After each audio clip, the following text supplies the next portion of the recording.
an Alien franchise on Markout Mania. We're streaming on YouTube Live for Markout Mania. It's face hugger time on Markout Mania. Woo! Ooh, all right. That was kind of hot. Thanks. Hey, hola, amigos, and welcome to the Markout Mania. Woo. Yeah. Good morning, everybody. I was not going to learn the entire song of Genesis' Illegal Alien because that is too complicated. Which is a lot of their songs, just too complicated. So I was like, I'll just do the chorus. But hey, sounds good. Guess what, amigos? Guess who we have today? Or we have every week. We got James the Extreme Sorno. How are you? In space and in Markout Mania, no one can hear you scream. I'm good, Pedro. How you doing, baby? I'm all right. And then what? Let's go to South. THX Dolby Studios. It's the God of Thunder. God of Thunder. God of Thunder. How are you? I'm here. I'm doing it. You know. It's all good, brother. That's a hot pick, by the way. That was very hot. Yes, great job on the graphic. Yeah. Hey, before and great job on that Roman Reigns, real quick. That shit looks spectacular. Oh, yeah. Hey, before we get into our main topics today, I wanted to say a quick, little rest in peace to Kentaro Miura, the mangaka behind Berserk. I don't know if y'all have ever read passed. Berserk. Yeah, he passed. It's an amazing manga. It's been going on since 1989. Mm-hmm. Old school stuff, good stuff too. It has some of the most amazing artwork. Like, excuse me. If you've never read Berserk, start from the beginning. I know there's like over 300 chapters or something, but start from the beginning. And as you make your way, you're going to be amazed how the artwork develops into like the most detail intensive thing really good beyond stuff. your imagination. Yeah, that was one of the ones that, was it was a little like, I remember back, in the early 90s when I was picking up a lot of anime and things, and that one was one of those ones that was a little bit underground at first, Mm-hmm. Yeah, you kind of had to search for it, and it was and then once later, once you got to start seeing the manga and things, it was really cool to see where it came from, where the anime came from. Oh, yeah, that's good stuff, man. Yeah. Also, this weekend's like the 1 year anniversary of the passing of Hana Kimura. So, thing, rest in peace for her. And tonight on Fight TV, I think it's 10 p.m. Eastern, 9 p.m. Central, 7 p.m. Pacific. They're showing the Kyoko Kimura, her mother, is doing like a tribute show, a memorial show, and that's going to be on Fight TV. I think it's like $14.99 or something. But yeah, for anyone, wasn't it the anniversary of Randy Savage's death too this week? Oh yeah, I think so. Yeah, he passed 10-year anniversary, right? 10 years, yeah. Wow, it just went just like that, And it was just such a, it was such a, kind of a sad, sad death, just dying in a car crash. Yeah. Having a heart attack while dying. That's, I mean, while in the middle of it, they say that the heart attack was actually the cause of the crash, but, you never know, Right. It's almost impossible to tell. And it's sad either way. It's a macho man. Ooh, yeah. Yeah. Oh, Hey, yeah. Listen to me when I'm talking to you, James. I'm going to speak very succinctly and proudly, but always remember that the cream rises to the top. Oh, that was hot. Good job, Yeah. Zeus. that was pretty damn good. That's the one we saying dig it all day. Hey, talking about the Macho Man, I heard people were talking about his A&E biography, and they were saying that like so heard people were comparing the Shawn Michaels one to the Randy Savage one, because they said the Randy Savage one threw in some negative stuff, and then the Shawn Michaels one, they painted him kind of like a saint. And I haven't seen any of these, so I've seen them all. I've seen them all to date. The first thing you have to remember about about the new WWE A&E biographies is that they're co-produced by WWE. Oh, okay. That's all you need to know right there. Okay, number one. Two, there was some negative stuff about the Shawn Michaels one. Okay. It was especially when his pill popping shit came up. You know, Okay. they were talking about him sprawled down in the back. You know, like he was actually drooling. You know, yeah. You could tell it was WWE produced as well because they left out the whole Sonny thing. Mm. You know, they left out a lot of stuff, but they, you know, they got into it. As far as Savage goes, there was a lot of negativity, especially the stuff with Gorgeous George. Mm. You know, how, you know, she was being interviewed saying that he was upstairs, quote unquote, taking his medicine. That's when he was on the roids, hardcore. So there was a lot of negativity in the Macho Man, but at the same time, everybody who was interviewed for that, everybody on that biography said that Macho Man was the greatest. I mean, there was no one better than that ring. There was no one more prepared in that ring. He wrote down everything. Everything was in numbers.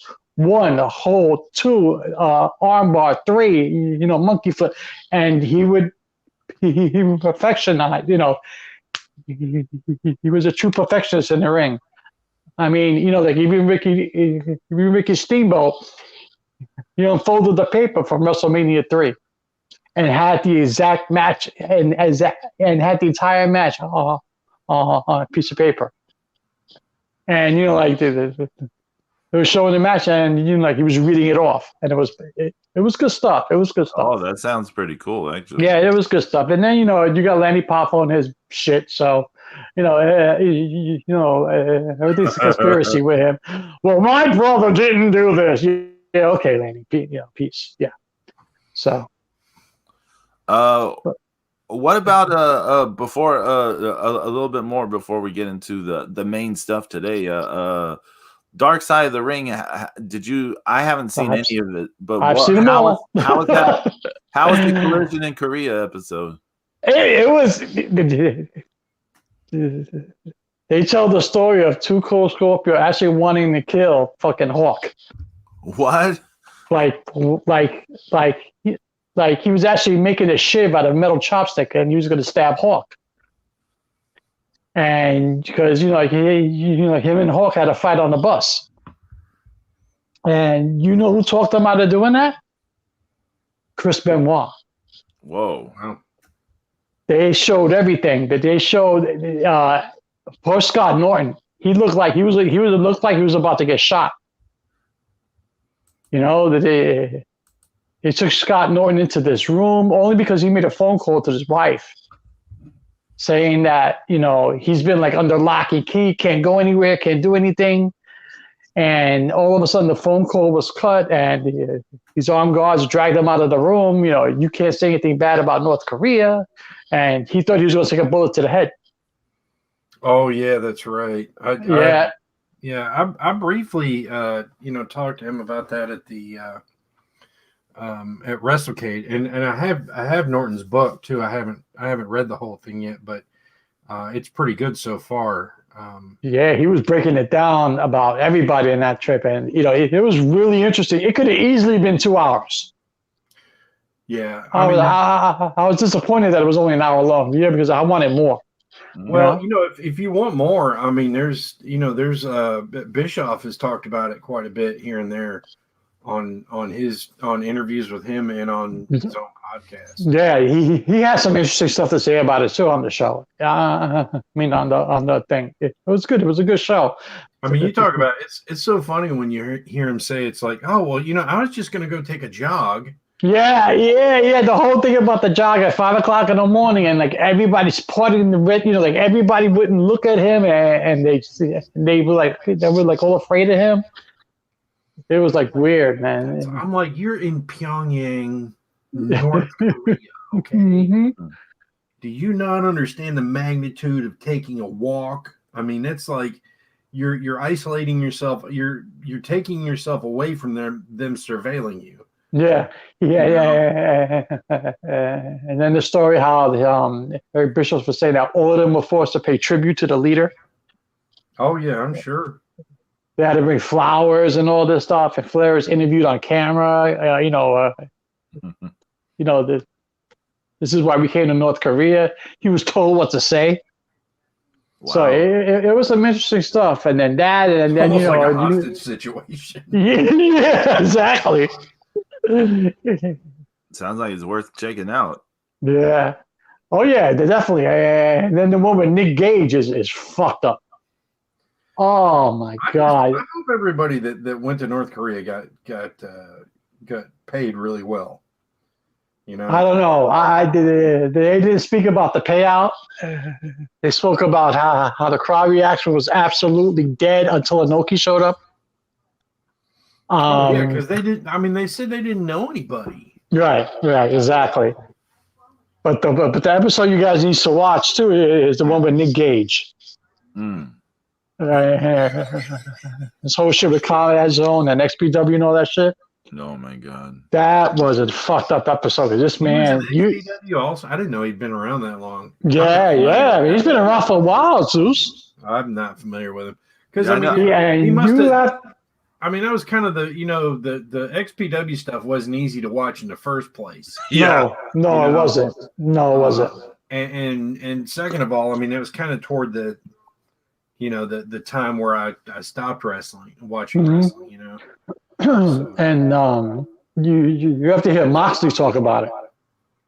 Because like him and Moxley were in the match, and Moxley tells them, all right, don't blame me, because like I'm gonna bleed anyway.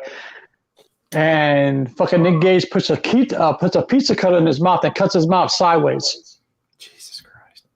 And did you see their altercation at that GCW thing, James? Yeah, they showed highlights on the Dark Side of the Ring episode. Yeah, that shit looked brutal. No.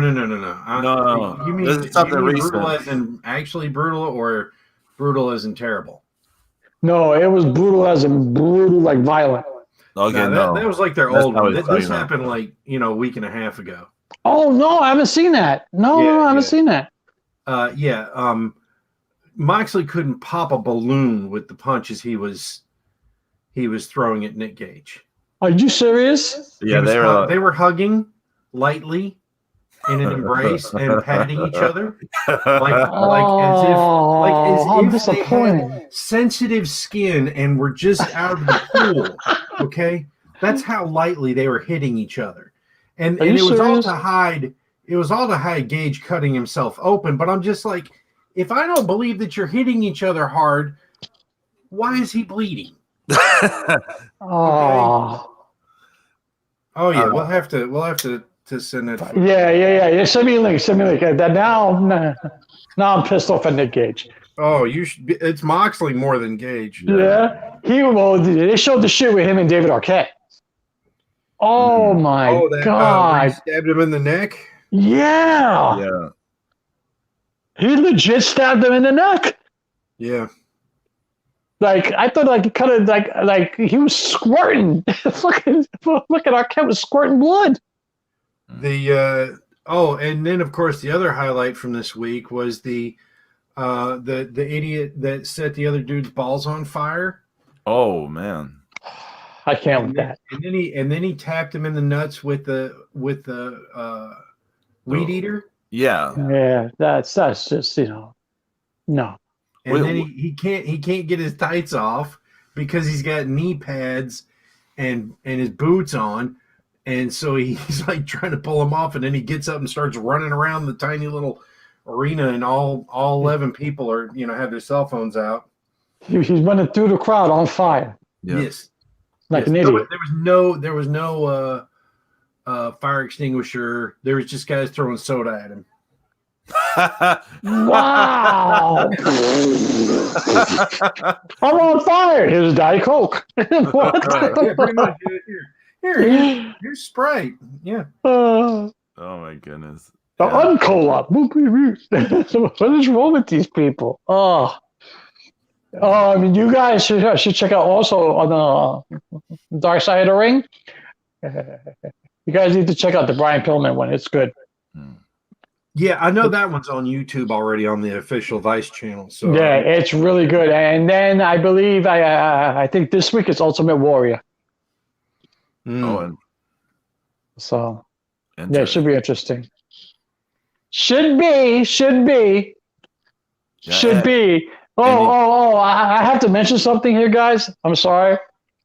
I haven't really been watching SmackDown, or pretty much, I've had it on the background noise, and I definitely wasn't going to watch it last night, only because I was watching Zack Snyder's Army of Dead. Oh yeah. But how was it? It does its job. It's pretty good. It's very entertaining. It's far from perfect, but it's good. It could definitely use some cuts. But I've seen mostly positive reviews. Yeah, it's good. They have a zombie tier. It's kind of cool how they do it.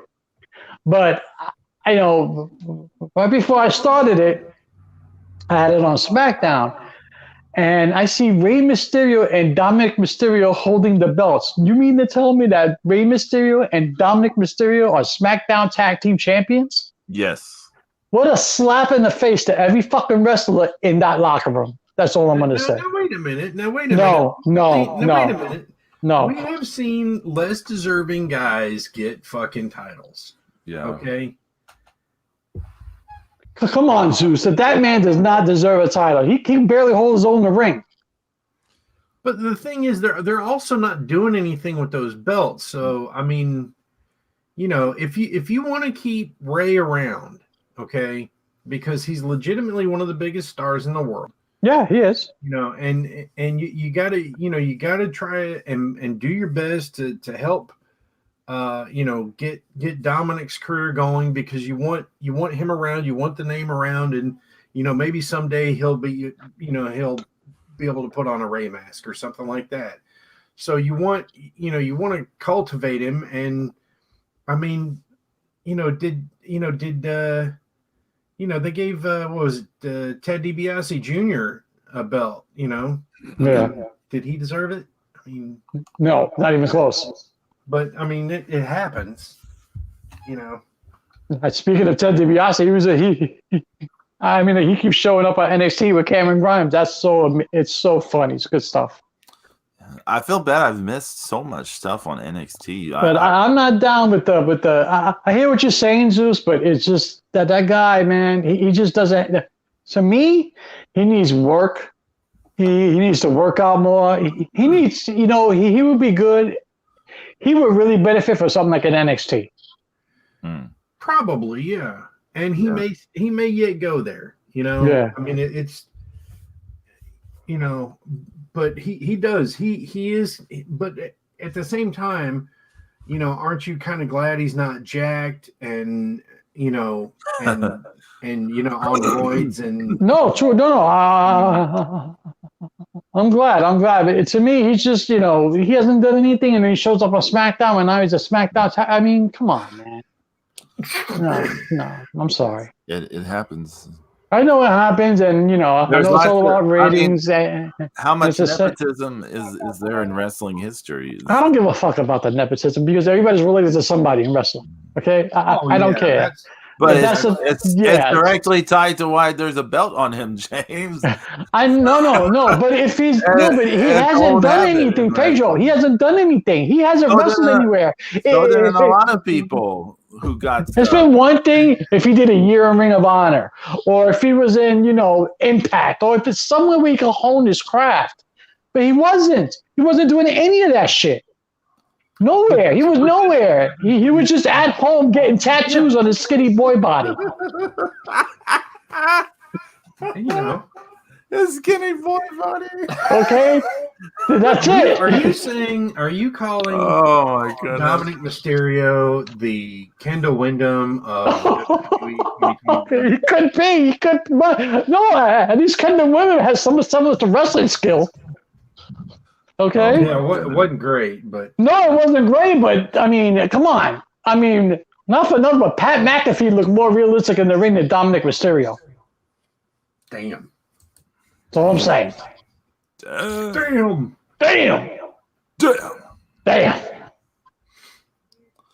I'm just saying, man. I mean, come on. If he can go, I'll be like, yes. But he can't go.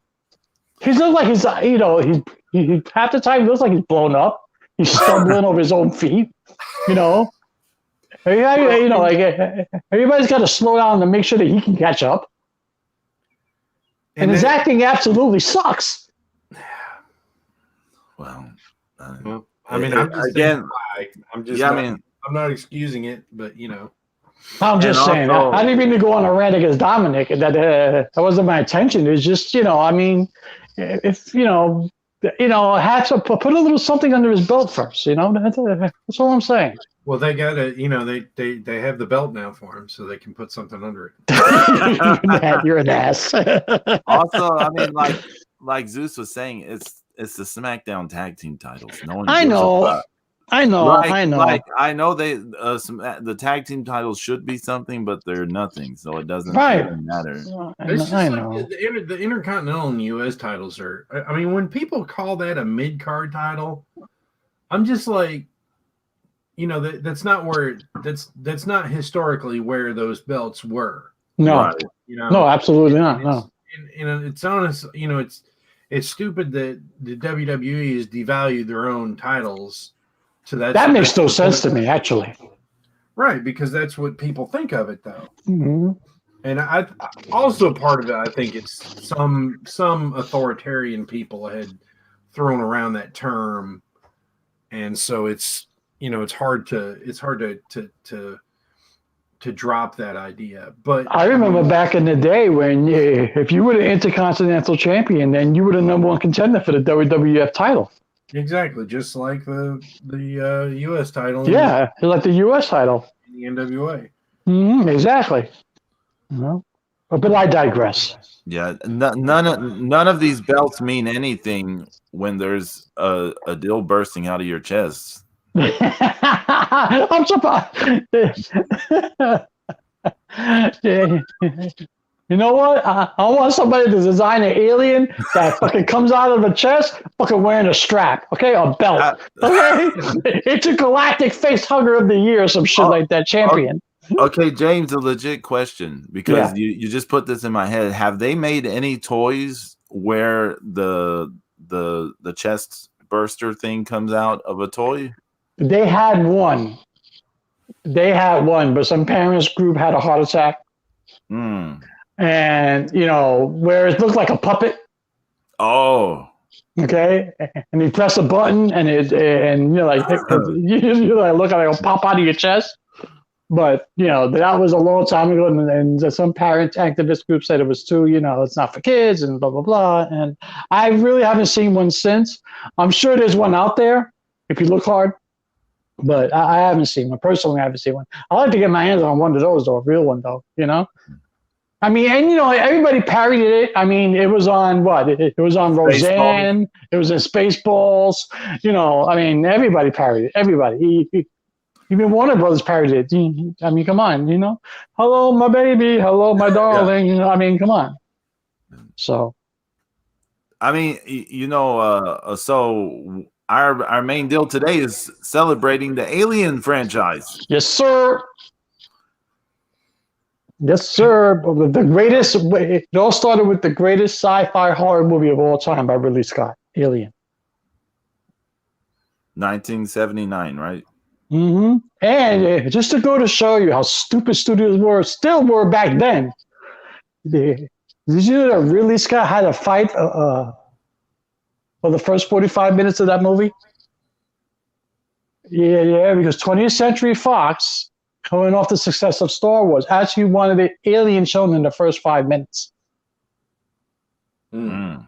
And for Ridley Scott said, no, that's not that type of movie. This is a slow burn. He went back and forth with the studio, almost shut down production, just so he could have that slow burn 45 minutes.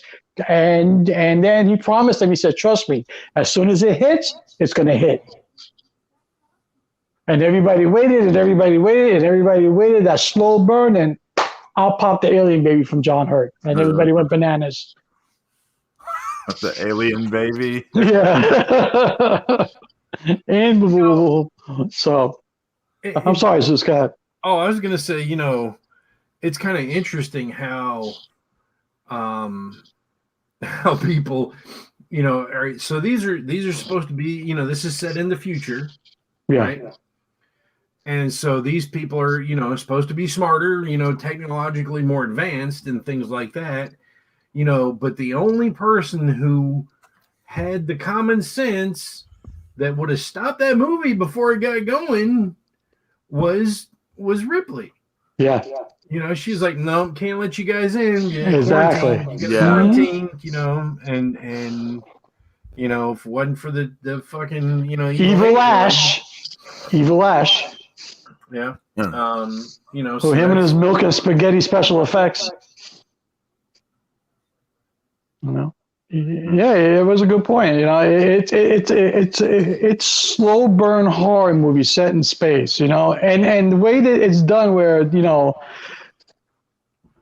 it's almost like these are like the garbage haulers of space. These aren't some fancy scientists or some these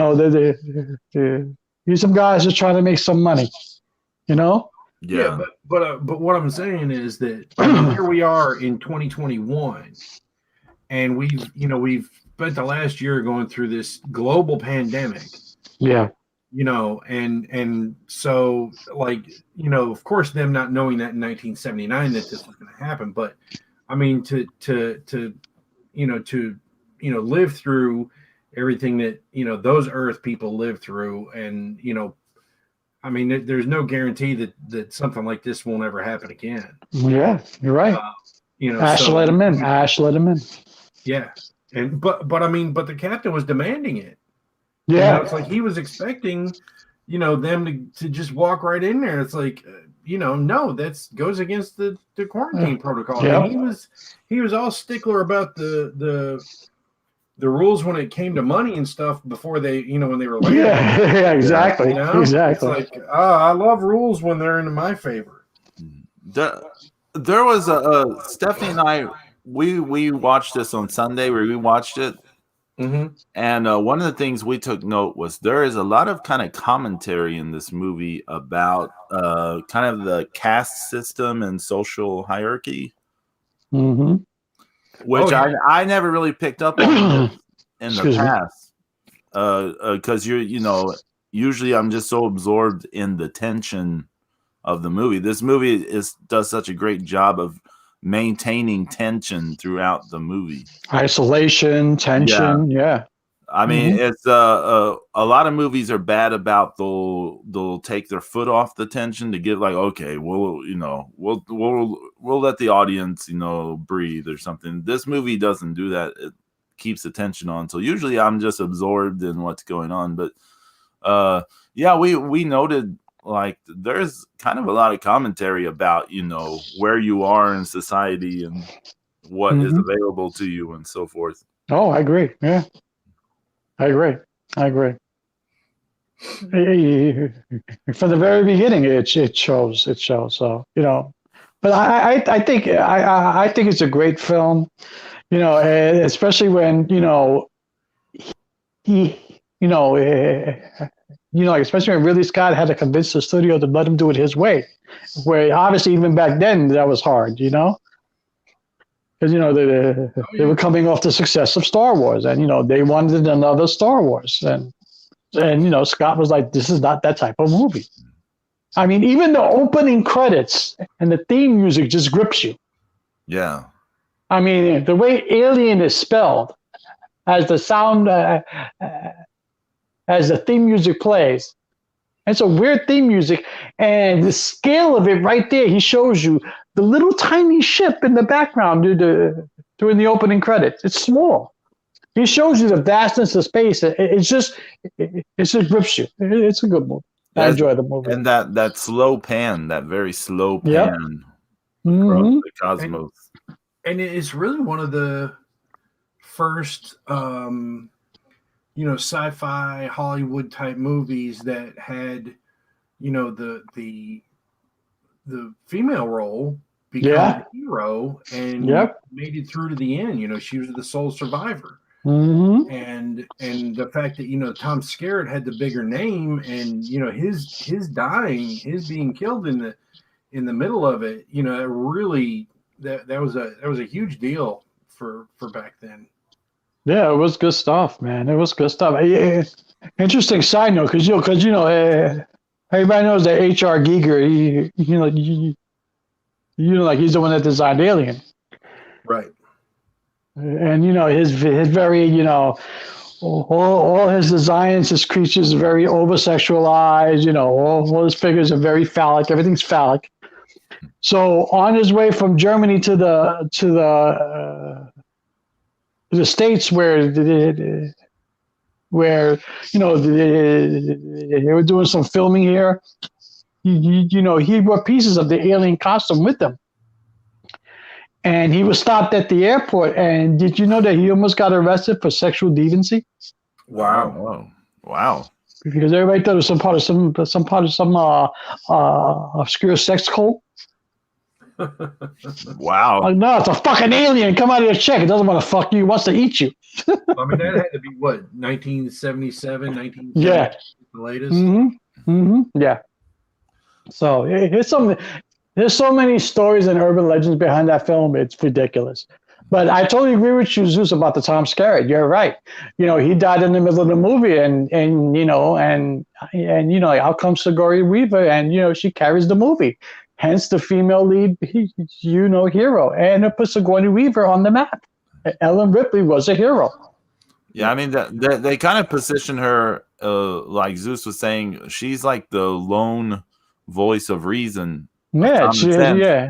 So they're already positioning her, and to kind of play into what I was saying about the social commentary, she is one of the top 3 officers. She's a warrant officer. So she's still like part of the.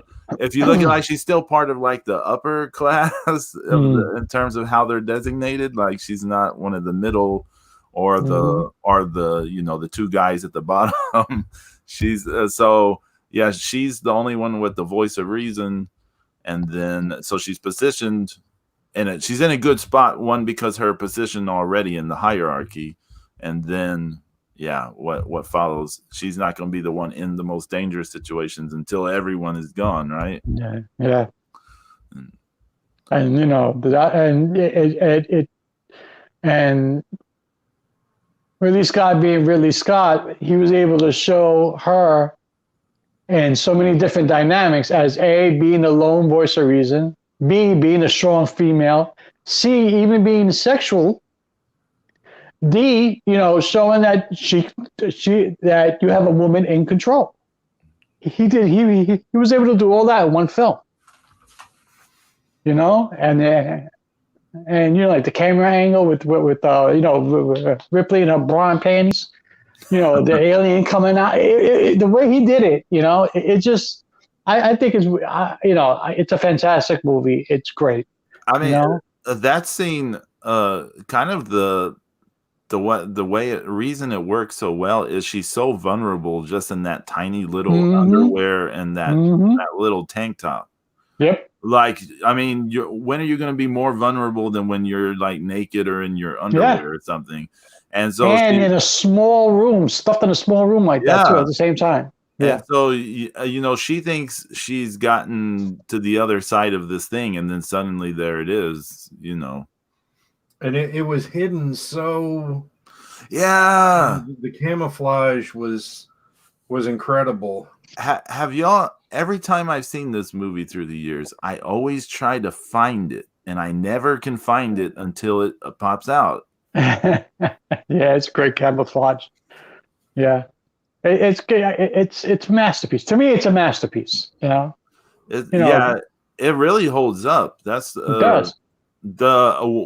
Technically, I like the director's cut. Although it impinges on the next movie's mythos. Okay, yeah, because you said in Aliens, you have a queen laying eggs. In Alien, in the director's cut, you find out what happens to Tom Skerritt. He's being transformed into an egg. Mm. So I kind of see, it's. There are different variations of why this happens, why that happens, but I get it. It's good stuff. Yeah, and also a lot of the technical stuff, the miniatures that they used in this movie, they're so well done. Great miniature work, like for the Godzilla, eat your heart out. Mm-hmm. And the only special effect thing I thought didn't really hold up was the chest burster thing, but it just, I don't know, it just I mean that's for the time, yeah, but like now I watch it and we laughed a little bit at it, but right. And you see, here's the problem: the sternum is a really hard bone. Yeah. Right.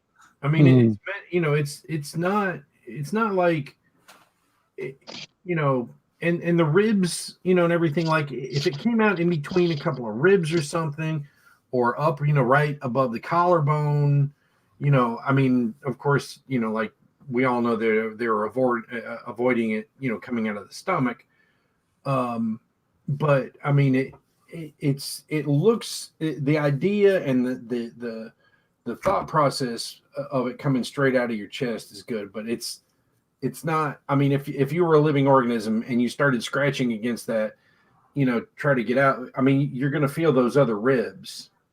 You're going to feel the ribs on either side. You're going to, claw your way out through in between two of the ribs. I like it. Yeah, it doesn't make sense at first because you're right, Zeus. But the shock of it, first seeing it, you're like, wow. And the way it pops through the chest and the way it turns and looks at everyone, that would freak me out. It used to have more impact for me than it did. Well, I mean, it is a 50-year. I mean, yeah. I know, but like when we watched it on Sunday, like it looks like this cute little thing that goes. Yeah. And then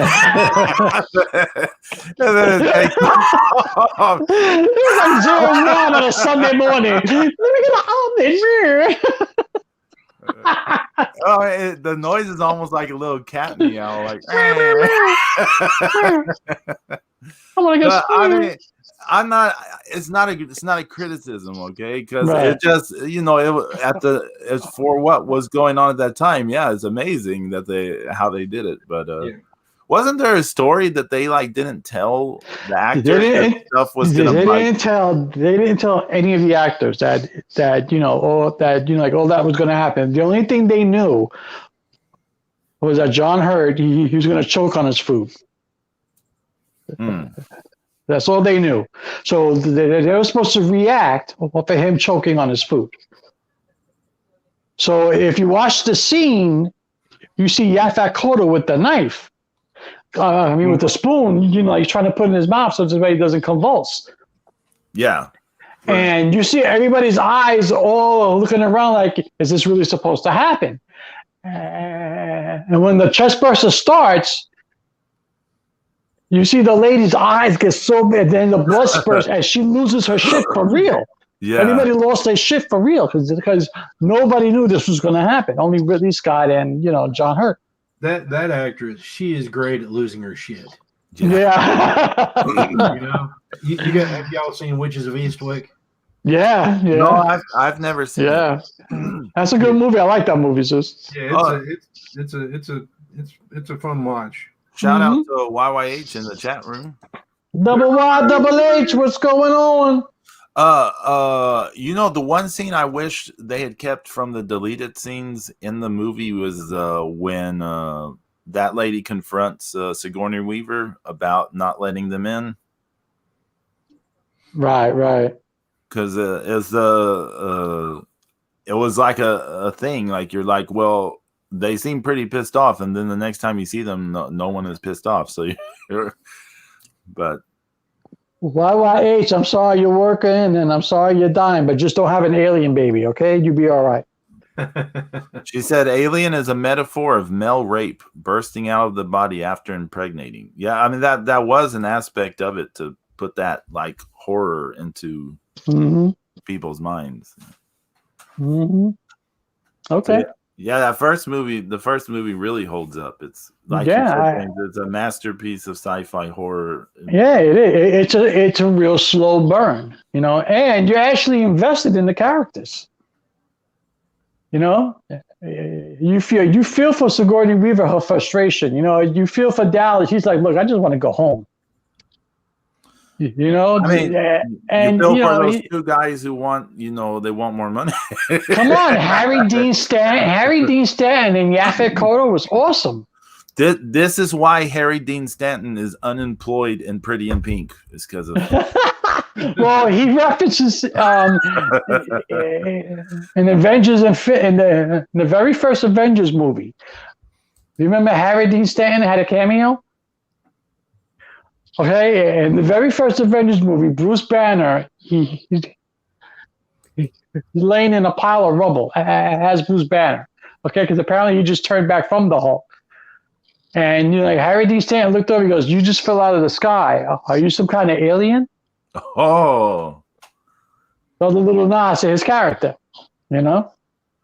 So. Well, you guys ready to move on to the sequel? And Aliens was one of the greatest action sci-fi flicks ever made. That shit was badass. Yeah. And, James Cameron. I was not able to see that in a theater, and it did come on,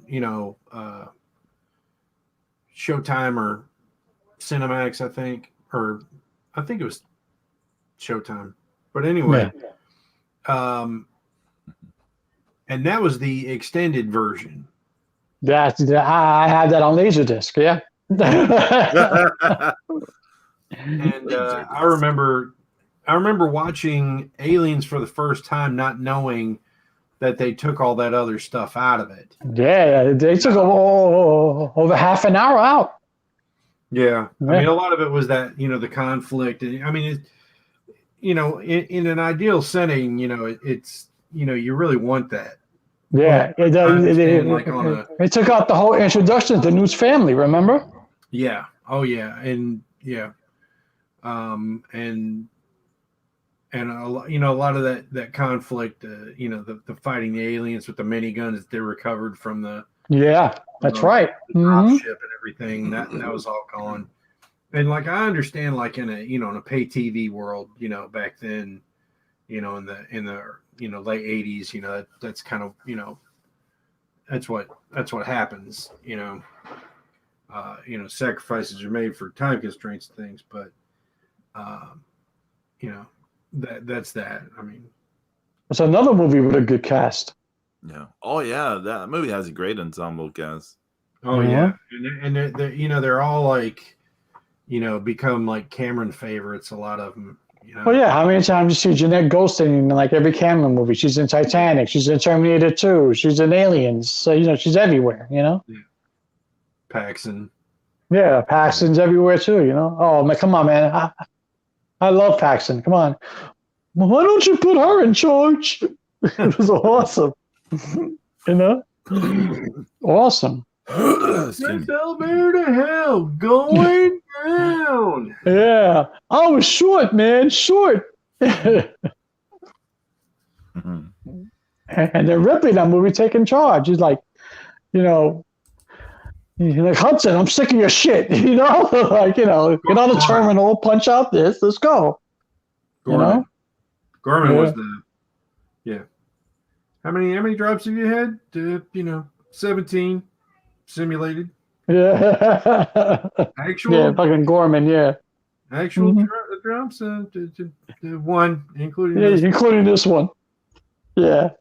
Oh man. And Paul Reiser was the heel. Yeah. Yeah, he was You know? great corporate backstage. Oh, he was awesome. You know? That's probably why I hated him in everything else he was ever in. I'm watching Mad About You. Like, you trying to kill Newt. Well, you know, Paul Reiser does have kind of an asshole face, doesn't he? Like a yuppie asshole face. Yeah. I mean, it's hard to buy him as a baby face, like to be on his side, because he looks like some yuppie asshole. I mean, I don't know why I'm going in so hard on Paul Reiser, but just thinking about it, He's the Dominic Mysterio of aliens. Yeah, he doesn't have a very likable like face. I don't know.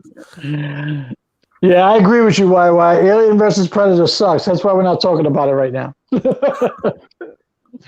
But you know, it's a great action movie. It establishes Ripley as the true hero. You know, she's the kick-ass, take charge. You know, take those shit. You know, I'm going after. And then and then a movie introduces us as to the alien being more like a hive colony. You know, because it has a structure. Here's a queen, and here are the workers. And you're like, oh, okay, it's like ants or like bees. Yeah. Okay.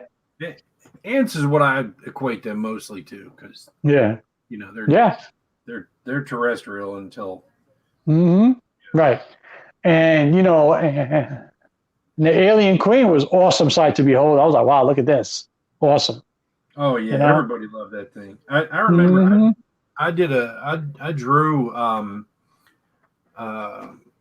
a colonial marine, you know, walking into the nest, and I hid parts of, you know, aliens on the walls and stuff, you know. And that, you know, the guns were cool too. You know, it's like that, you know, they put like some kind of casing shell over top of a, you know, an M16. Yeah. You know. That movie had a huge Terminator 2 influence because you see the drop ships, everything looked like straight out of Terminator 2. You know? Oh yeah, you mean like as far as like the Terminators, flying machines and things like that. Yeah. Yeah, it's probably, you know, Cameronian. Yeah. Yeah. But I agree with you about the weapons. Everything, even Ripley's sneakers were cool, you know? Because I remember when everybody wanted a pair of those Reeboks and you couldn't get it. You know, that and the forklift. Yeah. The sort of the mecha body thing. Yeah. And you know, and the famous line, "Get away from her, you bitch!" Yeah. You know. Which, sadly, and I don't know how this happened.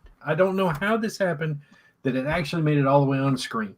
But in Scream 2, they're in film class, and they're talking about aliens, and Mickey says, you know, "Get away from her, you bitch." And then Randy's like, no, I believe the line is, "Stay away from her, you bitch. This is film class, isn't it?" And it's like, yes, it is, and you're wrong, you know?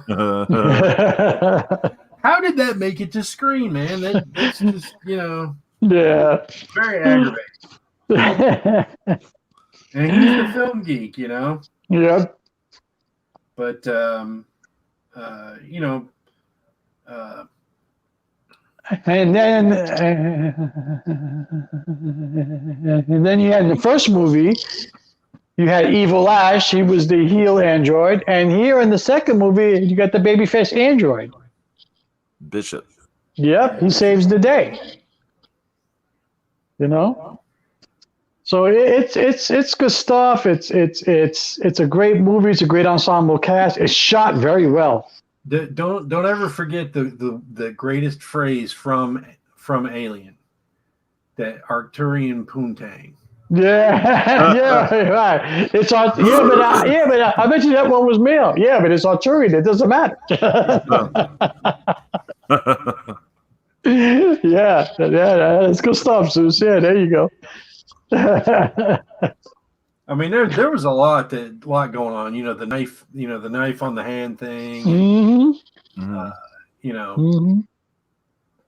I mean, come on. I mean, come on. Who didn't love Jeanette Goldstein? Right. Want to hear a trivia thing about that? Give you a quick trivia. Did you know that she was called in for that movie? She thought it was a movie about illegal aliens. I did not know that. Yeah. It's no fun.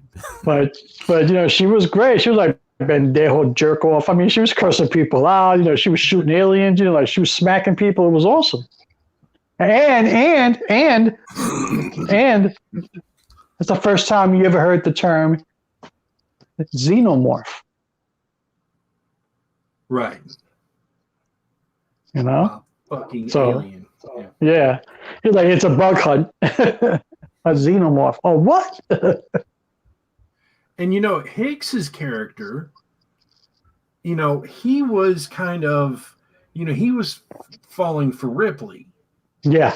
You know, more than Ripley was falling for him. Right. You know, Ripley admired his, you know, him caring and him going the extra mile for her. And, you know, but she, I don't think that she was anywhere near into him as he was to her. And that was, you know, it's kind of the, you know, opposite of a traditional male-female dynamic in a movie, you know. Yeah. Right. Yeah, I totally agree. Excellent, Zeus. Yeah. Yeah. And she was clearly, you know, so much more focused on Newt, on helping him. You know, her motherly instinct kicked in a lot more than being, you know, a mate. So Yeah. The score was good. The way the movie shot was good. You know, the special effects, even though they're dated for that time, it still holds up pretty much today. You know, it's I like the way the aliens were shown. You know. Yeah. Like you said, Zeus, it was more like an ant colony. You know. And they were kind of they'd kind of taken a bit of a different step in the art direction with them, you know, where the first Alien was very smooth. Yeah. You know, these guys had a lot of ridges and things to them. Mm-hmm. And it, you know, I guess it kind of made them a little bit, you know, fiercer looking. Mm-hmm. And there's so many of them. Right. Yeah. So many of them. Like the first movie, you see the alien, but you never get like you know, tons of full shots of the alien in that movie. It's lots of, and it worked. Yeah, it worked. Yeah, but you know, a lot of it is hidden and this and that, or you're just seeing the shape of it and so forth. Yeah. And then here they're like, we're going to give you tons of them. Yeah, and it worked as an action movie like that because you have like the army versus the evil Germans, but space Germans. You know what I'm saying? It's like, you know, it's evil Nazis from space. You know, so you know, like everybody wants to blow them up. You know, so the way they're shown is, you know, it's you know, it's actually great. Yeah, Pedro, you're right. It's like and it's out there in your face. And as y'all said about the alien queen, like if you think about, you're getting all these aliens in the movie, you think you would get desensitized or something, right? But then you get to the alien queen, and it's just like, you know, so. And she's dropping an egg the first time you see it too. It's like, whoa. Yeah, it's so awesome. You're just like, oh my god. Yeah, you want cheese with your omelets or what? So you're like, how you living? There was kind of a. There's kind of, you know, like in an ant colony, you know, there was kind of a secondary tier of the ants, like the ones that were just there was like about 8 or 10 of them that were guarding her, Mm-hmm. in the nest, and that's a very, specialized thing because you don't, even though they kind of backed away, you didn't feel like they were very far away. And there was that, possibly some kind of, telepathy or something with the communication between the queen and the other aliens. It set up a lot of interesting things. And then, you kind of got the feeling too that the queen actually even triggered that one egg to open right there. Right. That's good. Yep. And I always thought that too. Yeah. Yeah, and then Ripley gave her that look like. Yeah, he was like, I thought we had a deal. Nah, fuck you. Like really, you did, and then. Mm-hmm. Yeah, it was great stuff, and that movie were really pretty much. I mean, after the first movie, there was some merch floating around, like the Kenner doll now, the big 18-inch. But after Aliens, that movies was set off the fucking merch craze because they had everything. They came out with all kind of different figures, that's when Dark Horse started dropping those books, which were excellent. And they started coming out with everything, comic books, T-shirts. The graphic novel was the first thing. Yeah, that graphic novel was good, man. Yeah, I think that was was that Archie Goodwin who wrote that? I believe. I'm not sure. I gotta look it up now. Yeah. You know what? I don't know, Zeus. Yeah, you gotta look that up. I don't know. I don't remember who did the work on that too. I totally forgot who did the work on that. Walt Simonson. Well, of course, Thor Master. Yeah. Archie Goodwin was the writer, fantastic writer, and Walt Simonson's awesome. So I mean, come on, So it was, that's when everything started dropping, and it's a good movie. It's a good Cameron movie. It's a great action movie. It's a great sci-fi action movie. Yeah. It had a good ensemble. Influenced a lot of things that came after. I mean, oh, absolutely. Starship Troopers is really an Aliens movie. Yeah. Although I do like watching it, though. It's a little bit of cheese, but it's fun. Oh yeah. I mean, it's it's another one. It's kind of a social commentary type of movie. Yeah. And it's Paul Verhoeven. He don't give a shit.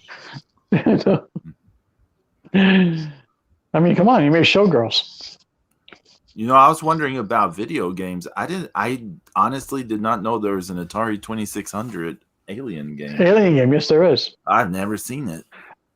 I have the Atari 2600, but we definitely didn't have that. I tell you this, I've seen a few, but I've only played one Alien game, and you know what? I have it still now. I play Alien Isolation, and that game is off the hook. You actually get scared. Alien Isolation is set in the future. Like after Ripley dies, and like her daughter takes over, and she's stuck on a space station accidentally by herself, and it's just that thing is just insane. It's an insane game. It has everything of the Ripley Scott movie. It's very, you feel isolated and you feel, what system is it on? It's for PlayStation. Oh, okay. Alien Isolation. It's been out for a while. It's an older game, but that's the best Alien game in existence. It's amazing. It's an amazing game. I played that thing 3 times, and they have this one mode. It's called survival mode. Okay, where I've literally lasted maybe a minute and a half in the game. The alien comes out and just that's it. You're dead. Done. Bye. And you're like, what the fuck? I didn't even get my hand on the controller yet. Yeah, it's like, like crazy. But yeah, I mean, James Cameron knocked the, he actually knocked the ball out of the park. Yeah. Interesting side note about Aliens and James Cameron. Did you know while actually doing Aliens, he was helping design he was drawing the monster for Predator. Oh, I did not know that. Mm-hmm. After Jean-Claude Van Damme dropped out and that stupid alien bug-looking monster didn't make it. Yeah. With that yeah, and that eventually ties back into what we're talking about anyway. But so, has everyone seen Alien 3? Yes. Yeah. I did see that in the theater. Yeah, so did I. That's a movie. That's a movie where I was telling Pedro earlier in our conversation where I threw 8 cartons. I threw cartons of eggs at it because I thought that movie absolutely sucked big, huge moose balls. Okay, I was throwing eggs at that movie. Then about 5 years later, I watched the assembly cut, and I got a whole new appreciation for that movie. I actually like Alien 3, the assembly cut. I think it's a good movie. It's dark. It goes nowhere. It's bleak. There's no hope whatsoever. It's a good movie. Now, the special effects of the movie ate a fat one. That movie is marred by studio interference. Poor David Fincher. He refuses to talk about that movie. That's how bad his experience on that movie was. Okay? So I like the movie. I don't know. I don't know about you guys. Well, I remember everyone was expecting another Aliens. Right. That was the general sentiment. It was supposed to be Aliens on Earth. Remember that one? Yeah, I think so, vaguely. Mm-hmm. Yeah, the original teaser had aliens coming to Earth. So we got. It was kind of I feel like it was kind of a return to the sci-fi horror after the Aliens was like took it to action land, right? Right. And then this was less an action movie and more kind of a return to horror. Yeah. But I know sometimes people have complained about the whole dog alien thing, but I didn't have a problem with it. I thought it made sense. But It did. It showed that the aliens takes on the characteristics of its host. You know that, and plus it's not like it's not like an organism that is, I mean, it's the face hugger seems to be more built for for a human head, so it's it does pose a little logical questions. Mm-hmm. But I mean, the cast was great. I mean, I thought it was a pretty well acted movie. I thought for the most part. Yeah. I know. There's maybe stuff that was kind of dumb in it or whatever, but maybe story wise. But I thought the problem with that movie was story wise, Pedro. It was like they had about 489 million writers because Fox Studio now Fox Studio. This is when after Rupert Murdoch bought Fox. Okay. They broke away from 20th Century Fox, and now it's just Fox Studio. They wanted that they painted themselves in the corner saying that we're getting alien movies by this date, and aliens are coming to Earth.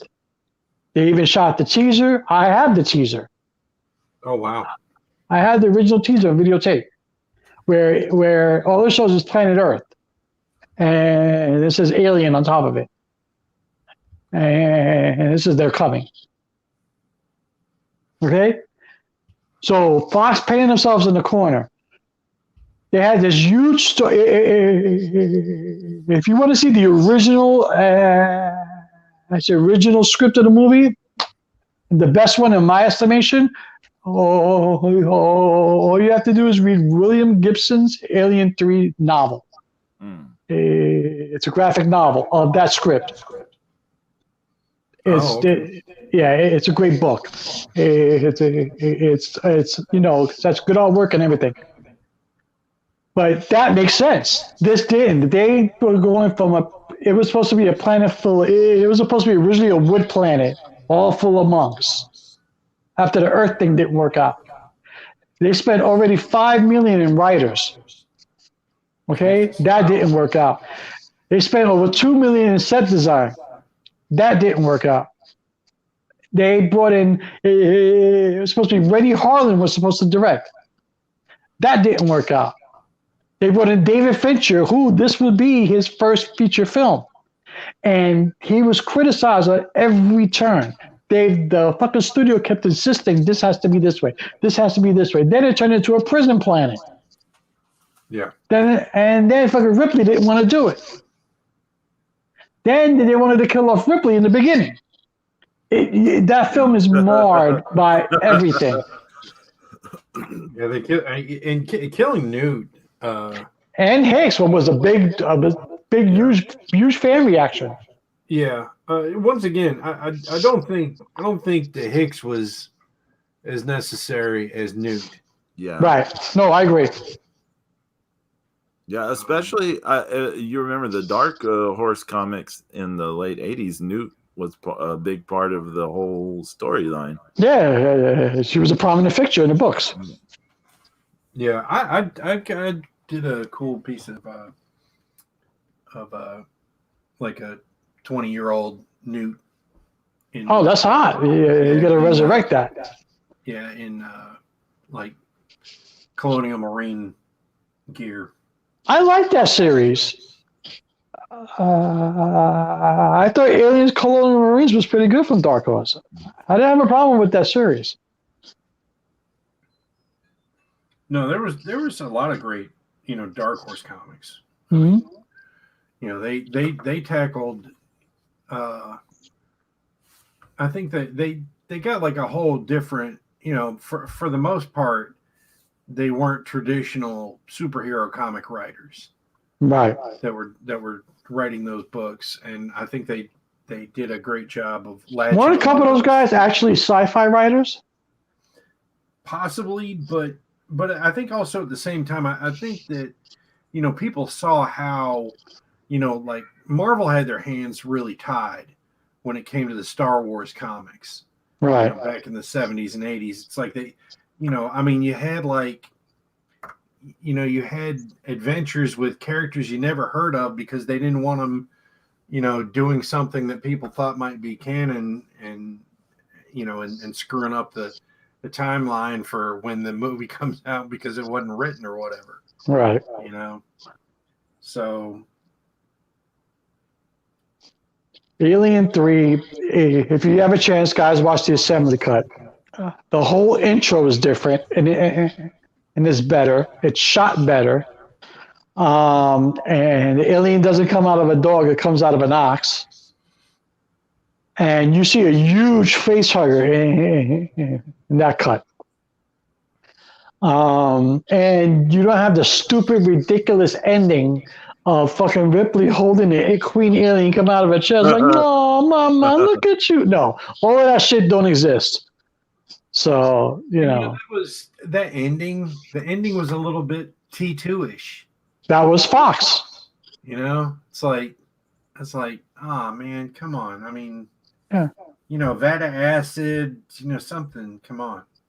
So that whole thing, it's it's just not good. The original, well, I can't say original cut because the David Fincher is opposed. There's so many rumors out there. There's a cut. I was telling this earlier to Pedro of Alien 3, where I don't know if it's part of the assembly cut.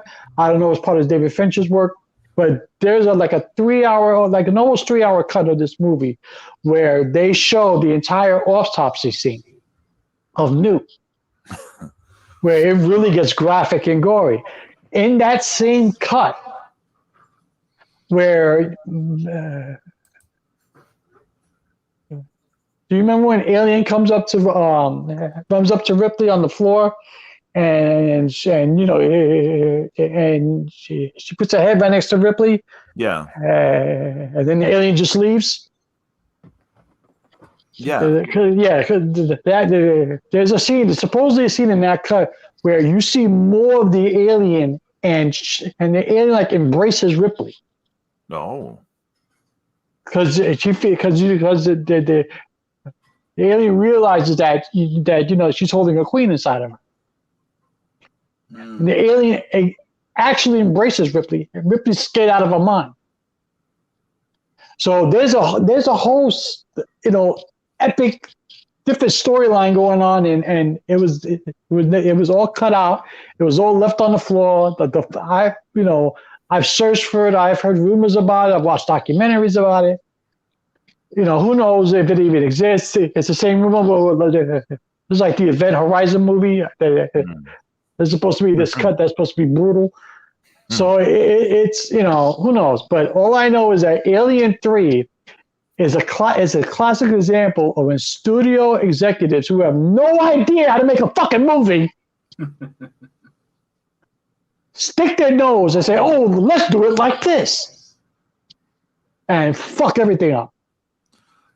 That scene in the infirmary you're talking about, yes, where it kills that one guy and then goes up to Ripley. That's one of the best scenes, like that. One of the scenes you remember the most from that movie is that. Yeah. Well, it's supposed to be a continuation where the alien actually embraces Ripley, like it's trying to protect her. You know.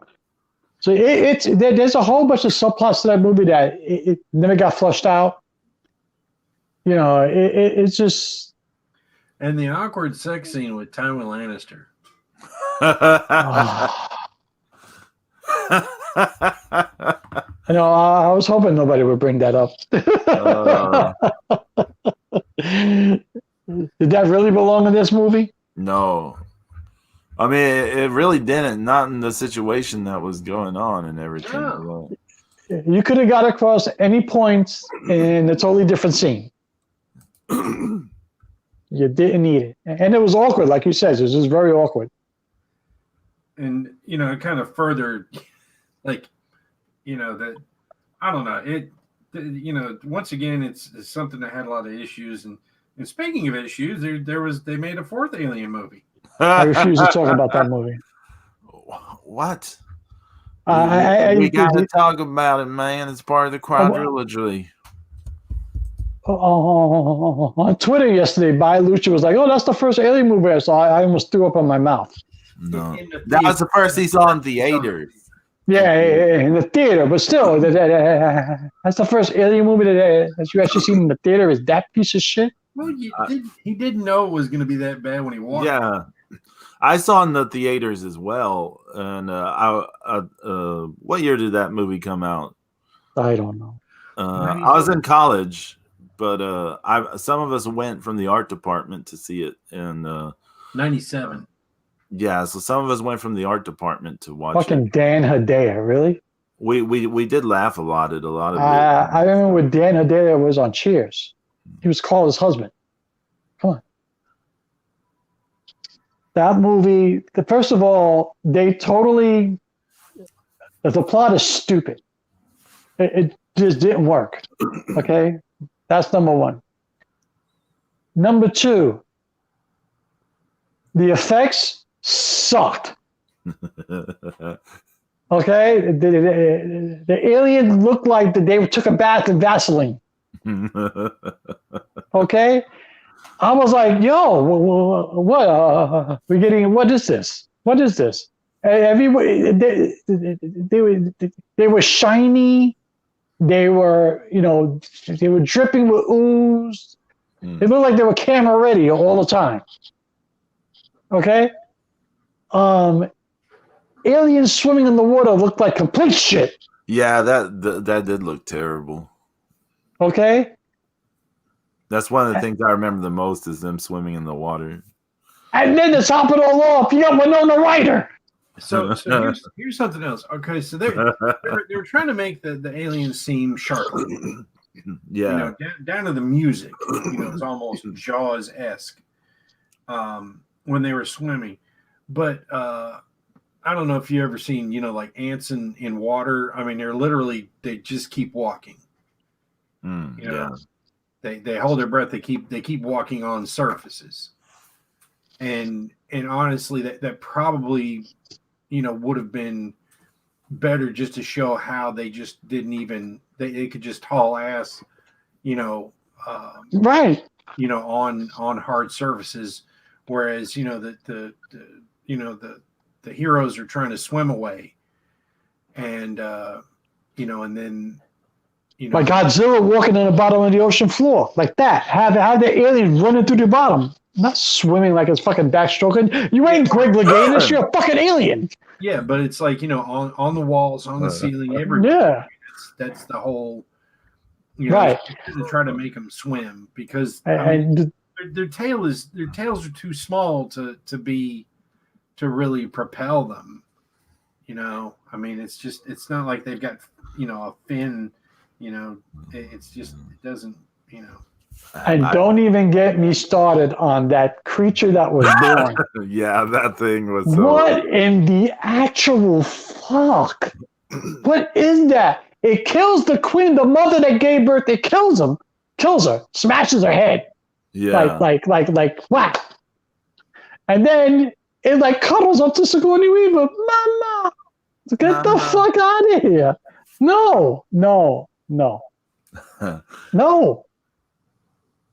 And then homeboy gets shot on the ship 914 times before the alien pops out of his chest. I just that movie, as I said in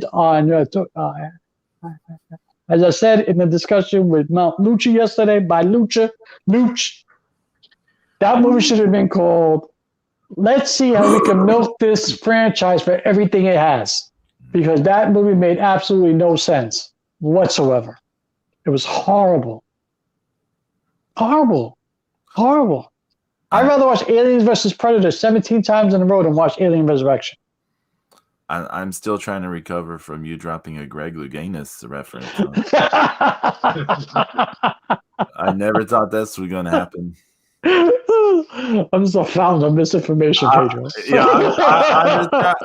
I know we don't have like we don't really have young viewers, but imagine someone like younger being like, who? I know. Who's that? I should have said the other guy. You know, the guy got busted for smoking. Oh my god. Yeah, but Michael Phelps. Yeah. Yeah. Yeah, it was a terrible movie. I remember, like I said, I remember the theaters. Some of us went from the art department to watch it, and it was really bad, and we were laughing and making jokes about it. And the only thing that seemed to pop everyone was Sigourney Weaver and the see-through thing. So that's the only thing. And not for nothing, but how about the scene where they find all the other clones? Oh yeah. Why? Was that necessary? Now, you want to see a real contradictory? I think that was kind of necessary, really. I mean, just, you know, because you know it was just showing that she was, you know, I mean, what the horrors. I mean, it's kind of a, you know, kind of a thing where I think it was like a commentary to show that cloning, right? Okay, fair enough. You know, could be misused by greed. You know, companies that don't, you know, truly care about what they're doing. Now, I'm going to give you an example of how bad this movie really is and how contradictory it is on itself. In one scene, it just totally fucks itself over. So you have all these criminals all shooting people, right? They shot some of the guards. They killed them, blah, blah, blah. right? No problem. The very same scene when Ripley kills an alien, right? All of a sudden, all those same people who just shot humans go, you just killed your own kind. What's wrong with you? You're sick. What the fuck are you talking about? Who writes this stuff? Like, how can you say that Ripley's bad for killing her own kind, and then you just did the same thing by murdering guards? What are you trying to achieve in the script? What world are we living in? Oh my goodness! You know, you just shot a guard in the head, and here comes Ripley ripping out an alien tongue, and you're like, oh my god, how can you do that to your own kind? You're disgusting. What? Okay. I have not seen. I've only seen the first 4 movies. So what? How many movies are there after this? Well, I mean, they're not all in the same continuity because, I mean, nothing's the same continuity. But, you know, the Aliens versus Predator, the 2 movies of that, and then Prometheus, and then Prometheus, whatever. Alien Covenant. Okay, so there's 4 movies outside of the original. Yeah. Okay. So, any thoughts on those movies? Well, you should probably talk about Prometheus and Covenant because they're more in the continuity, right? I like Prometheus. I understand what Ridley Scott was trying to do. Everybody was excited because Ridley Scott returning to the Alien franchise. And the only reason why, and you know, let's be fair here, and the only reason why that Ridley Scott actually returned to that is because he found out that Neil Blomkamp was making Alien 5. He got the green light from the studio, and he was going to retcon it from where Alien 3 didn't happen. Because in his movie, he has Sigourney Weaver, Newt, and Hicks. And it was a go. It was a pre-production. And that's when Ridley Scott said, no, I'm making Prometheus. So, you know, Ridley Scott said, fuck that. If someone's going to make an alien movie, it's going to be me. He wanted to get paid. I like the movie Prometheus. Is it flawed? Yes. Does it's heavy on social and religious tropes? Yes. But it really doesn't fall apart until the very end, like most movies. Right. You know, and that's where we get the CinemaSins phrase, the Prometheus School of Running Away. Yeah. Run left? No. Run right? No. Run directly under it and get squashed. Run in the continual path of this giant thing that is moving quite slowly. Yeah.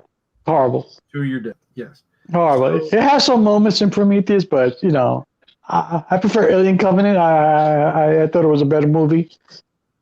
You know, well, but again, yeah. But, you know,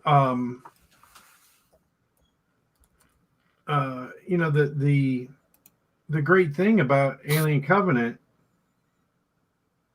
I mean, who did they cast in it? Michael Fassbender. Other than that. Oh, you have my boy, Elliot. Right? I forgot his fucking name. Here comes my sometimers. Oh my god. What's his name? The famous comedian. The fucking pothead. Oh, that dude? No. We don't like him, do we? I don't know who we're talking about. You know the guy from Eastbound and Down? Yeah, that guy. He was in Tropic Thunder and Yeah.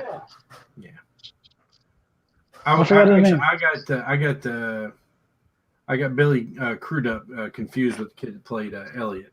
Oh yeah, Billy Crudup. Yeah, he was in it. Yeah. He played the religious guy. You know, he was a man of faith in charge of a ship. You know. Yeah. You know, he died. He died a fun way.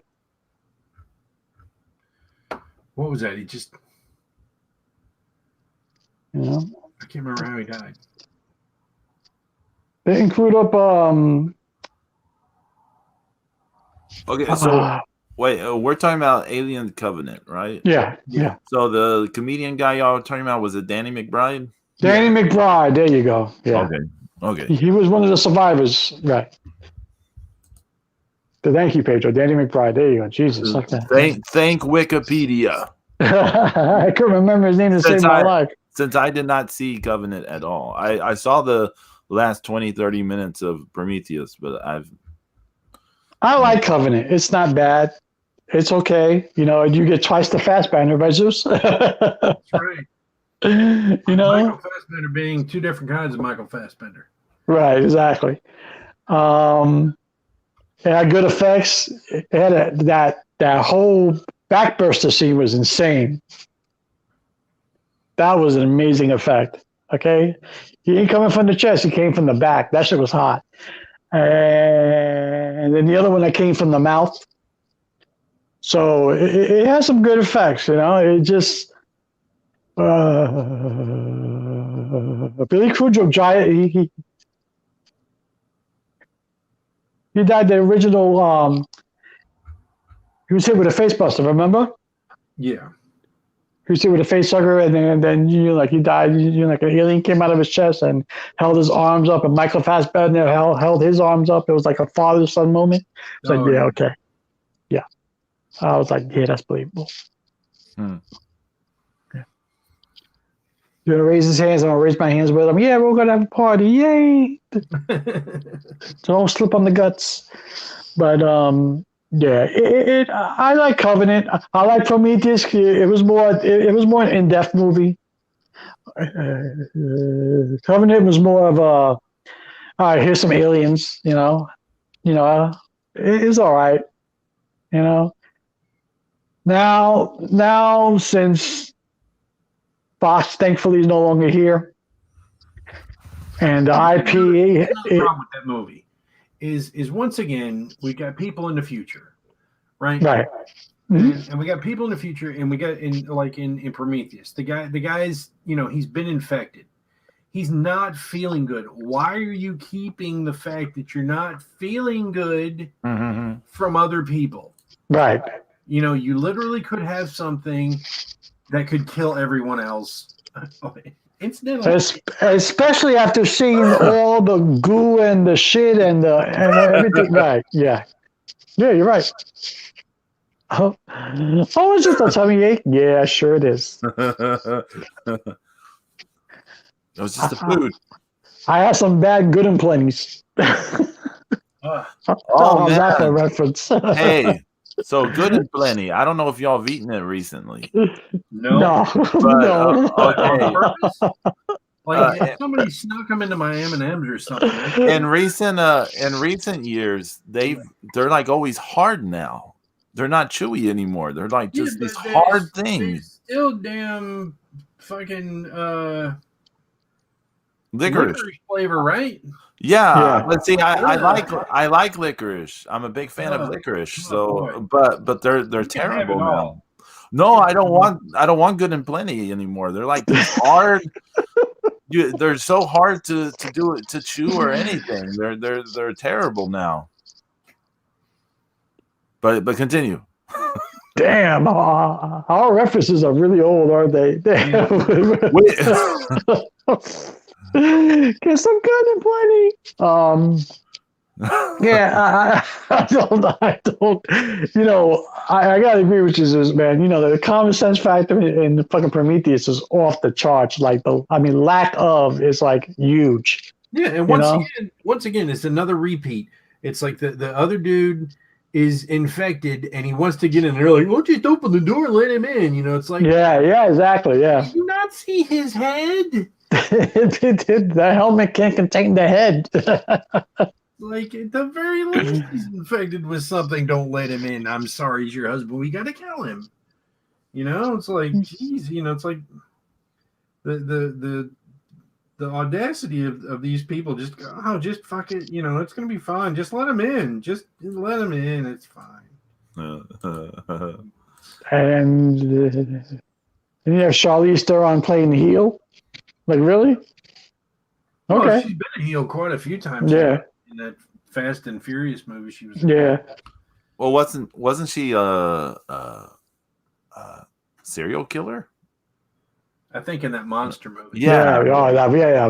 But that's autobiographical. Yeah, she was good.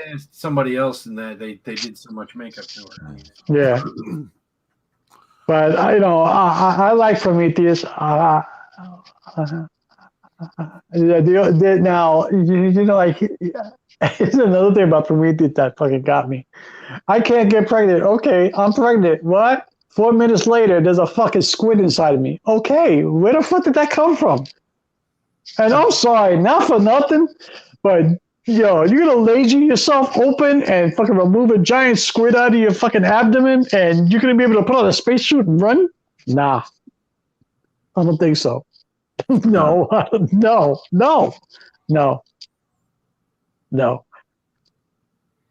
I had a defibrillator put in my chest. I was out cold for 3 days. No. No.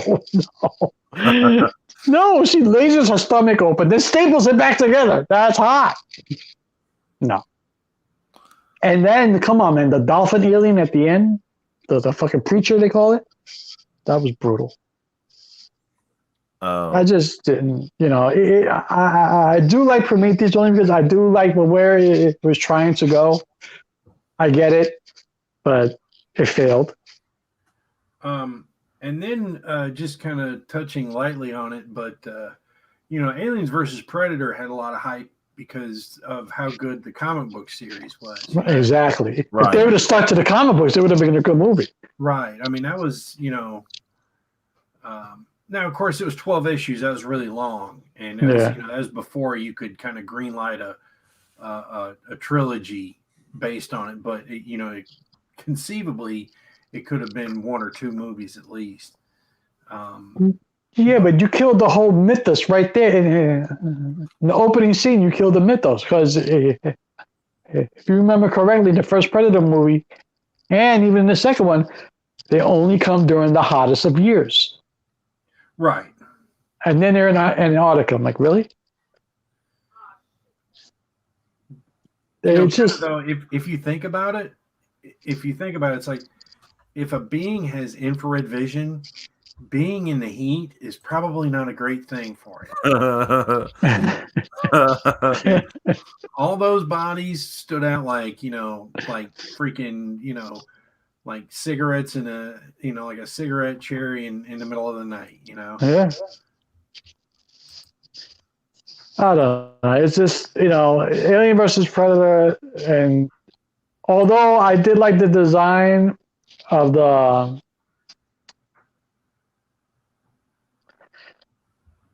Queen Alien, I didn't like the CGI version of her, number 1. And 2, the fight scenes between the Alien versus Predators, they were good, but they were shot MTV style. And there was just there was some weird kind of inconsistencies where like it seemed like it could have been explained better or differently or something. I don't know, but because some of the aliens died like that, and some of them were the equal to a predator, right?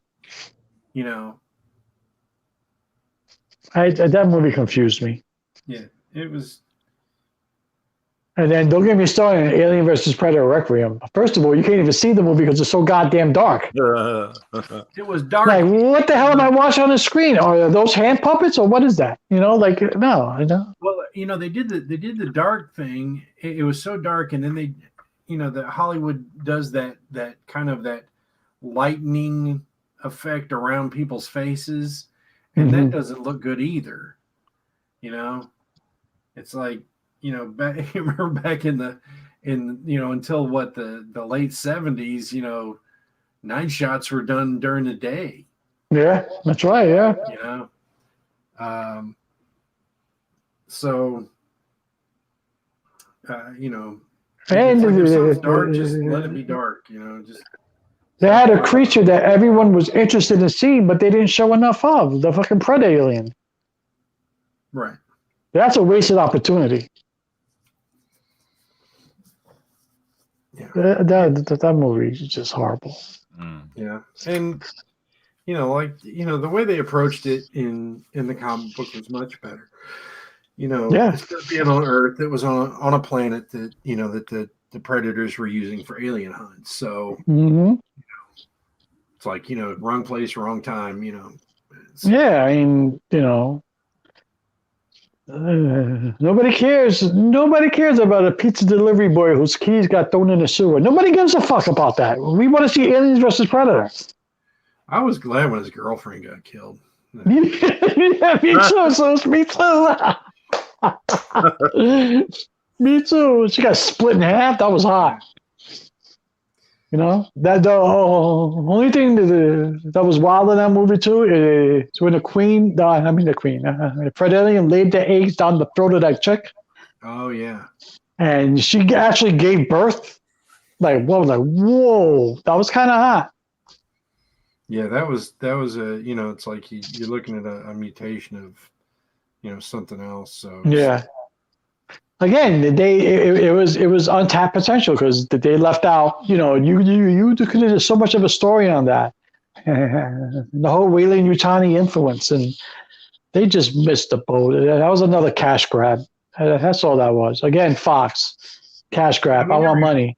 Literally every money's a cash grab, but when you go for the base, kind of story. Yeah, but put some effort into it, Zeus. Well, that's what I'm saying. Is that's what we want. It's just that's a big T. I equate it to this. It's the big difference between Marvel movies and DC movies. Okay, the MCU movies, yes, it's a big cash grab, but they spend money to make money, and they actually care about what they're putting on screen because they hired people who were in the comics and know about the comics to do the movie about the comics. Whereas Warner, aka DC, hired suits who don't know dick about Superman just so they can get a cash grab. Yeah, I want the movie only an hour and 58 minutes long, so it can replay 17,000 times in one day in the theater. Who cares about the mythos? Let's change this costume. I want this. It looks better on screen. Go. That's the difference. Hence why the MCU is successful and the DCEU is not, or on that level. Same thing with Aliens. Okay, fucking Ridley Scott cared about what he was doing. He had sci-fi people working on this, what he was doing. In Alien versus Predator, they didn't give a shit. It was studio heads going, "How much money can we get? We'll darken the movie for any imperfections not being seen on screen," and that's it. They didn't care. You want to hear a good question? Is why couldn't the Warner studio send the Mission Impossible guys a couple $1,000,000 to let Caviezel shave his freaking mustache, so they wouldn't have to digitally take it out and look like shit. Yeah. Like it's like that mustache didn't have anything to do with that character. In that mustache was started to release the Snyder Cut because of that fucking mustache. Because he looked so horrible. That upper lip looked ridiculous. Oh my goodness. Yeah. So, but now okay. Now Fox is no more, thankfully. And now Disney owns the IP. Yeah, they're going to Mickey Mouse the shit out of it. You're going to see the Queen Alien have a fucking ears on top of it. No, Happy Mother's Day. Yeah, just come to Disneyland. Here's an alien dancing. That. What your setup here, James? My groan is because I think of what the bullshit they've done with Star Wars. Okay, I think of the Star Wars sequel trilogy, which is shit, and I'm like, well. Actually, the Netflix, actually, the Disney Plus Star Wars shows are better than the fucking. The Mandalorian is fantastic. Yeah. Actual movies suck balls. Yeah, the movies are terrible. So Solo, really? No, come on, stop, stop. Wait, Solo. That movie is fine if they didn't name it Han. They didn't try to tell you it's Han Solo. If his name was just something else, it'd be fine. It'd His be a name fine was Phil movie. Lifshitz. It would have been a good movie. Yeah, it would have been fine. But them trying to say this is Han Solo, it's like no, like Yeah. no. Now, apparently, Well, Solo was better than the last fucking trilogy. I can tell you that. Yeah, that yeah, that was see, bad. Yeah, that was bad. Zeus, that's my concern here. Like, if you're like, yeah, Disney has aliens now, I'm like, did you see what they did with Star Wars? Yeah, they fucked that up. Yeah. Now, but Pedro, here's the thing, though. Supposedly, this is just rumor, but supposedly, Disney has several alien projects in the works for TV, right? For a whole bunch of streaming stuff. Right. Supposedly, Alien's supposed to kick off their new version of Alien, and there's like the whole streaming. It's supposed to kick off their like rated R channel version of the because you go to Disney Plus now, it's all rainbows and sunshine and Captain America. No, this is supposed to kick off the adult version of the Disney Channel. It's going to be called something else. And it's going to be called like I forgot the names that were thrown around, but it's going to be an adult version of the Disney Channel, separate.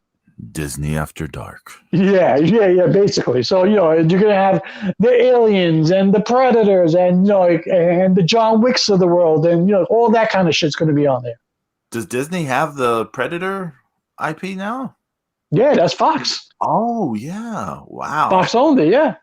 Wow. So yeah. And the X, yeah. So all of that stuff, yeah. Yeah, I mean, and that because that last, I see like almost all the time there's some kind of video talking about how much the Predator movie strayed away from where it was supposed to go. Yeah, again, Zeus, studio interference, because that Shane Black movie, he said it so. Shane Black said that was not the movie that I wrote. Yeah.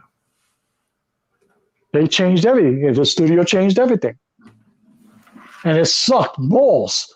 That movie was horrible. But James, what you're saying is there's more hope if it's like a TV show. Yeah, the ongoing the thing is that there's supposed to be like a whole Alien series, but going back, it's a soft reboot almost, but it's going to be streaming. It's going to be adult only. It's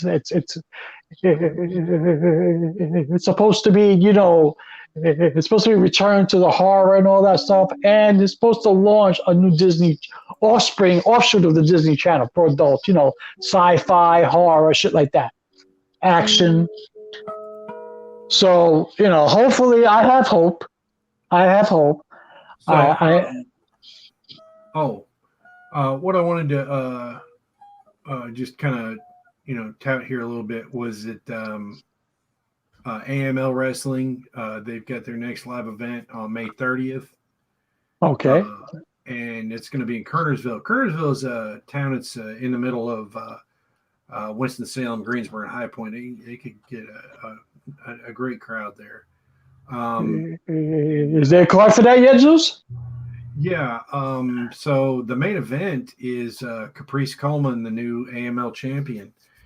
He's defending against Brad Attitude, who he's had a little. I heard of that guy. Yeah.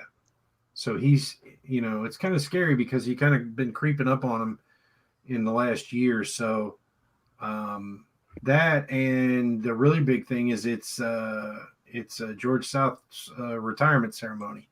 Oh, that would have been hard to see. George South is the man. I mean, that's it's kind of crazy because he's threatened to retire a few times over the last couple of years.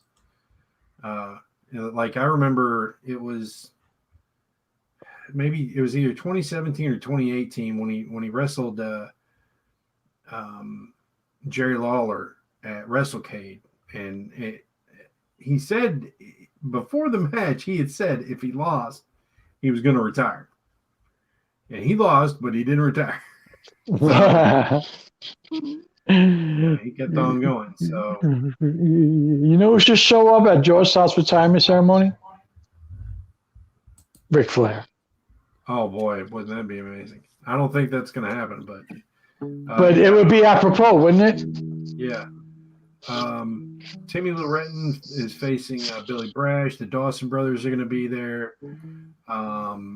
So it's Always a good time when the Dawson show up. yeah, oh yeah. I mean, it's so it'll be interesting to see how that goes down, and I wish them all the best. And so that's all I got for this week, and then hopefully I'll have that new piece of art scanned in and available to show people here real soon. Roman Reigns, that looks amazing, Zeus, man. That's badass. Yeah, people are gonna mark out when They're gonna mark out hard on that shit. 'Cause that shit is legit badass. Thank you. Good shit, man. You can put that on a t-shirt. Fuck WWE. Because I'm super, I'm famous. This is my shirt. Bang. I got something to plug on Tuesday, 9 p.m. Eastern, 8 p.m. Central, 6 p.m. Pacific. It's going to be the big 50th episode of Looking at Cards. Oh, cool. Cool. Yeah, people donated money towards it and all kind of things. So there's going to be donor shout outs. There's going to be trading cards and playing cards, and just, it's going to be a whole thing. So that's cool. I look forward to that. The Council of Cards would be in the house. Yeah, it's going to be a bit longer episode than usual, but yeah. And if you didn't see it, we concluded the trilogy of the Joshi Parasu cards. Yeah, I have to watch the third one. I haven't seen the third one yet. Yeah. I haven't seen the third one yet. So. Plucking away at my guitar, looking for alien babies.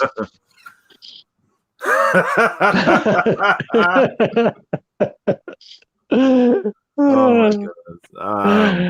Yeah, I'm gonna have a fun week too this week. So after being rescheduled and running around and taking yet another COVID test and getting surgical clearance from 3 different doctors, I'm fucking running across the state of Florida. It's like an alien baby with no tail. I'm finally gonna have my surgery on Tuesday morning, 7 a.m. I'm getting my eyes redone. Because due to my heart failure, I had a mini stroke in the back of my left eye, and it caused me to detach my retina. So now I can't see shit out of my left eye. So if an alien snuck up on me from my left side, I'm fucked. Oh man. So hopefully that will work. I'll be doing the hospital thing once again. I mean, hopefully everything's all be well. So it's all good.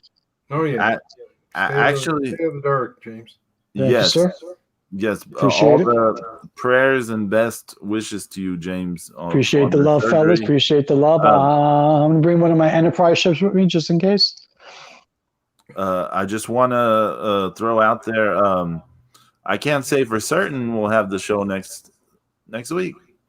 Not just because of Mr. Sorno's surgery, but also there might be some stuff going on here, like people visiting or something. So family coming? Yeah, potentially. Yeah.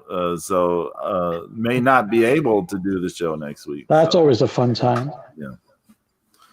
But yeah. Like doing the show last week and having my brother watch AEW. Sacrilege! Well, I want to thank YYH in the chat room. Double Y, double H! Woo! And we'll see y'all the next time we see y'all. See you when you see ya. Stay safe. Get vaccinated. Wear a mask. Wash your hands. And stay away from anything that looks like leather eggs. Yes. Because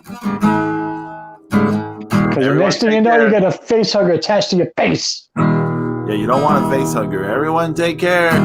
Adios.